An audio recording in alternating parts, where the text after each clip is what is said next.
Энэ шар хоолойн ам гээд аршаан байна. За энийг гачууртын эцэст байдаг. За энэ дээр бол хүмүүс нөө хүсэлт тавиад хододны аршаан гэж ярьсан. За тэгэхээр хүмүүс мэдээж мэдж байгаа хэл та. За тэгээд энэ дээр яг ерөнхий юуг нь харахад ингээд гаднатлын ингээд бас нийслэлийн байгаль орчны газраас бас захиалга өгөөд хамгаалуулсан юм байна. За яг гадна талтаа тоо мал орохгүй. За энэ талтаа болохоор яг ийм юу материалаар яг ийм материалаар хийж байгаа зүг байх л та. Энэ яг нөгөө ийм юутай газрууд, булагтай газрууд бол доороо нөгөө өвөлт цэвдэгтэй байдаг болохоор ингээд төмөр мөврөөр хийчихэр тэр нэгээд буцаад хагарчдаг юм байлээ. Тэрний нэг жишээ нь санзайн тэндээсэн жижиг аршаан дээр бол аягүй гоё тогтчулсан байсан боловч нөгөө нэг газар нь дээшээ доошоо яагаад гисэд хөлдөөд тэгээд эвдэрсэн харагдчихсэн. Тэгэхээр энэ бол харьцангуй юм пяур материал болохоор нэгэн сайн хамгаалцсан юм шиг яг нэг зорилготой айгүй нийцсэн юм шиг харагдаж байна. За энэ дээр тэгээд сая бол яг нэг Е2-ийн хүн хурчрээд яг Е2-аас эндээс ингэж усаа утгах аваад нөгөө нэг савта усаараа юугаа хийцэн. Амныхаа усыг авцсан. Тэгээ эндээс бол маш олон хүмүүс амны усаа авдаг юм аа гэсэн. За тэгэхээр энэ дээр бас ямар шүү үр дүн гарах нь уу? Савханцар бактерийн тест авах гэж байгаа тийм. Тэгэхээр бас хүмүүст хэлэхэд савханцар бактери бол усыг бохирдуулж байгаа олон бохирдуулагчийн зөвхөн нэг нь. Тэгэхээр ганцхан одоо үзүүлэлтийг маш олон үзүүлэлтээс ганцхан үзүүлэлтийг нь тестлэх чинь. Тэгээ үр дүнг нь харъя. Тэгэхээр нөгөө энэ дээр жишээ нь байна байхгүй гэдэг нь тухайн үзүүлэлт байна байхгүй гэсэн дутгатай. Түүнээс биш нөгөө энэ ус цэвэр бохир гэсэн ийм ерөнхий том дүгнэлт хийхэд бол жоох өөрөөсгөл байгаа юм. За тэгээ савханцар бактери хүмүүс бас нэлээд сонссон байх. Савханцар бактери бол ер нь бол энэ халуун бие, дулаан биетэй амьтан. Тэгэхээр ч одоо хүм малын яг гидсэн дотор байдаг юу л да бактери л та.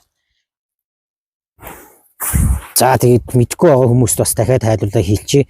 Энэ ингээд нөгөө нэг сая би ингээд бодисыг хийж байгаа. Энэ бол одоо тэр бактери энэ дотор байх юм бол энийг идэд үржинэ. Тэгээ үржээд ирэхээр энэ ус нь өөрөө дээж авсан ус нь ногоон өнгөтэй болчихно. Ногоон буюу нэг иймэрхүү энэ позитив гэж байна. Яг ковидын тест шиг эерэг сөрөг гээд. За байхгүй хэрэг байгаа юм бол одоо нэг шаргалтаад байгаа яг шаргалтаад байж гэн. Тэгэхээр энийг би яг 48 цаг нарны тусгалаас хол газар ингээд хадгалах хэрэгтэй. Тэгээд 48 цагийн дараа яг энэ өнгийг харахад ногооны мөнгө ороод ногоороод эхэлсэн байх юм бол энд бол савханцар бактери байна гэж харж болох юм. Тэгээ мэдээж энэ дээр бол хамгийн гол нь нөгөө яг энэ юуны их нь хамгийн чухал шүү дээ. Яг энэ булгийн. Мэдээж тэндээс одоо тэр малсаал бэлчиж байгаа газраас очиод авчих юм бол тэнд угаасаа савханцар бактери байгаа гэдэгт баг 100% итгэлтэй байж болохоор харагдаад байгаа. Тэгэхээр хамгийн гол нь хүмүүс яг эндээсээ л ундаалж байгаа болохоор яг эндээс нь дээжийг аваад тэгээ тестлээд үзье. За тэгээд мэдээж байхгүй бол маш сайн мэдээ шүү дээ тий.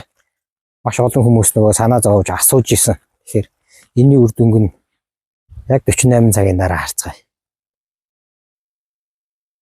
Шар хоолойн ам 3 модны булгийн 23 дугаартаа дээж. За энэ дээжин дээр ингээд маш сайн харах юм бол яг шар биш байгууз ногоон байна. Энэ бүдэгдүү ногоон байна. Тэгэхээр энэ дээр бол савханцар бактери байна. За тэгээд магадгүй нөгөө дамбын аршаан дээр бас байсан шалтгаан нөгөө айгу задгаа байсан тий. Тэгээ задгаагаас хүмүүс нөгөө нэг утгаж авдаг. Хоолооноос урсаж орж ирдэг биш аршаан тий. Тэгэхээр тийм байгаа шийдэл ер нь бол бас нэг тийм зохимжгүй шийдэл юм байна да. Тэгэхээр яг ийм хоолойтой болгоод арангаан цэцэрлэгийн 2 модны аршаан шиг за тэгээд хотонтын хонхрын сахарын аршаан шиг тийм хоолоогоор дамжуулж авдаг л болох хэрэгтэй байна да ийм аршаануудыг. Энэ бол яг нөгөө зарим дээжтэй харьцуулахад бүр гүн ногоон биш мөртлөө бага зэрэг ногоон туяатай харагдчихэв. Ингээ харахаар айгу тодорхой харагдаад байна тий. За тэгэхээр яг тэр ихний тэр хэсгийг нь бас л сайжруулах хэрэгтэй байна.